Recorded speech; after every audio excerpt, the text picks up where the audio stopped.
എതിരെ അമേരിക്കൻ നീക്കങ്ങൾ ശക്തമാക്കുന്നുവെന്ന വാർത്തകൾ വരുമ്പോൾ അമേരിക്കൻ മധു കൊട്ടാരക്കര കൂടി തത്സമയം ചേരുകയാണ്. മധു, ഏറ്റവും ലേറ്റസ്റ്റ് അപ്ഡേറ്റ് എന്താണ്?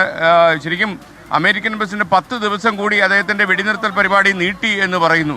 അപ്പോൾ എനിക്കറിയേണ്ട ഒരു കാര്യമേ ഉള്ളൂ, ഇത് ആത്മാർത്ഥമായിട്ട് തന്നെയാണോ അദ്ദേഹത്തിൻ്റെ പ്രഖ്യാപനം? Good morning S K. ആ രീതിയിൽ കരുതേണ്ടിയിരിക്കുന്നു. ഇറാനുമായിട്ടുള്ള സമാധാന ചർച്ചകൾക്ക്, അതായത് ഇറാൻ ആവശ്യപ്പെട്ട പ്രകാരം 10 ദിവസം കൂടെ അവരുടെ ഊർജ്ജ നിലയങ്ങൾക്ക് നേരെ നടത്താനിരുന്ന ആക്രമണങ്ങൾ നിർത്തിവെക്കുവാൻ ഉത്തരവിട്ടെന്നാണ് ട്രംപ് പറഞ്ഞിരിക്കുന്നത്. വെള്ളിയാഴ്ച വരെയായിരുന്നു ഈ സമയപരിധി നിശ്ചയിച്ചത്. ഇത് ഏപ്രിൽ 6 വരെ നീട്ടിയതായിട്ട് ഇന്ന് ക്യാബിനറ്റ് യോഗത്തിലാണ് അദ്ദേഹം ആദ്യം അറിയിച്ചത്.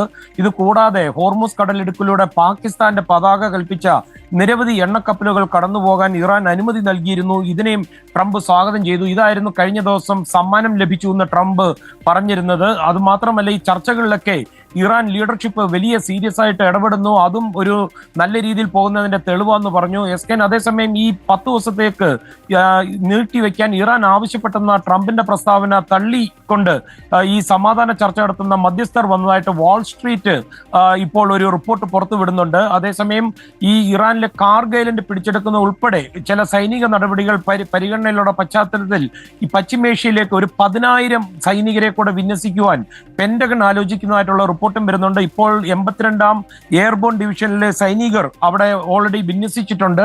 സമാധാന ചർച്ചകൾക്ക് തയ്യാറെടുക്കുമ്പോഴും ഈ സൈനിക സമ്മർദ്ദം കുറയ്ക്കില്ല എന്നുള്ളൊരു മെസ്സേജാണ് ട്രംപ് ഇതുവഴി നൽകുന്നത് എസ് കെ. അതേസമയം US-ന് വലിയ മുന്നറിയിപ്പുമായിട്ട് ഇറാൻ കരസേനാ കമാൻഡർ വന്നിട്ടുണ്ട്. ഏതൊരു ആക്രമണവും അമേരിക്കയ്ക്ക് വലിയ നഷ്ടങ്ങളും അപകടങ്ങളും വരുത്തി വെക്കുമെന്നാണ് ജനറൽ അലി ജഹാൻസാരി പറഞ്ഞിരിക്കുന്നത്. ഈ കാർഗ് ദ്വീപ് ലക്ഷ്യമിട്ടുള്ള ഏത് നീക്കവും അമേരിക്കയ്ക്ക് അപകടമായിരിക്കുമെന്ന് അദ്ദേഹം പറയുന്നു. ഇത് കൂടാതെ അമേരിക്ക എന്തെങ്കിലും ഒരു അബദ്ധം കാണിക്കുകയാണെങ്കിൽ UAE, ബഹ്റൈൻ തുടങ്ങിയ തീരപ്രദേശങ്ങൾ പിടിച്ചെടുക്കുവാൻ ഇറാൻ സൈന്യം തയ്യാറാണെന്നുള്ള ഒരു മുന്നറിയിപ്പും കൂടി വരുന്നുണ്ട്.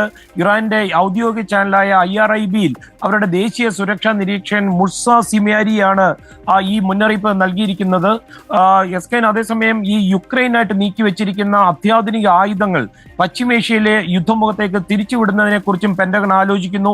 ഇറാനുമായിട്ടുള്ള യുദ്ധം അമേരിക്കൻ സൈന്യത്തിന്റെ ആയുധ ശേഖരത്തിൽ വലിയ കുറവുണ്ടാക്കിയ സാഹചര്യത്തിലാണ് ഈ നീക്കം.